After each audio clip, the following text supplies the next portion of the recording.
everyone, it's Rock. Last time I talked about the third point under the COSO guiding principle of performance, which is prioritizes risk. This week, I'll move on to the fourth point, which is identifies risk response. As a reminder, performance has 5 points. Identifies risk, assesses the severity of risk, prioritizes risk, implements risk responses, and develops a portfolio view. After prioritizing risk, your organization must evaluate and implement treatment for each risk. Your organization will strive to ensure that a risk is within its risk appetite and risk tolerance boundaries in the most cost-effective way possible. So a cost-benefit analysis is usually done on various risk treatment options to determine an optimal and effective solution. The same should be done within the individual business units, which for you likely means the cybersecurity team. The enterprise risk management team will likely lean on you to identify cost-effective yet impactful solutions to reduce risk. There are generally 4 types of risk responses that an organization can take. The first is to avoid the risk, which means to change your strategy so that you simply avoid the risk. Avoiding a risk is usually considered when there is no cost-effective method to reduce the risk, the residual risk, to an acceptable risk appetite level and risk tolerance level.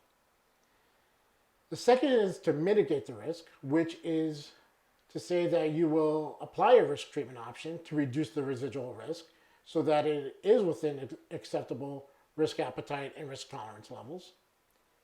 To transfer a risk, transferring risk is often considered by organizations when they don't have full control over the risk. And this means sharing the responsibility of the risk.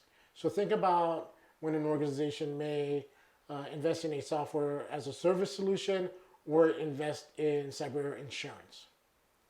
And finally, so accept the risk. You'll typically accept the risk as is when the risk does fall within acceptable risk appetite and risk tolerance levels, but you'll continue to monitor the risk to make sure that you're not approaching or surpassing those risk tolerance levels. Once you decide on risk treatment and security controls, you should develop a corrective action plan. A corrective action plan is a step-by-step plan of action with milestones that risk owners will use to treat the risk. If the risk register represents the what, then the corrective action plan represents the how and the when.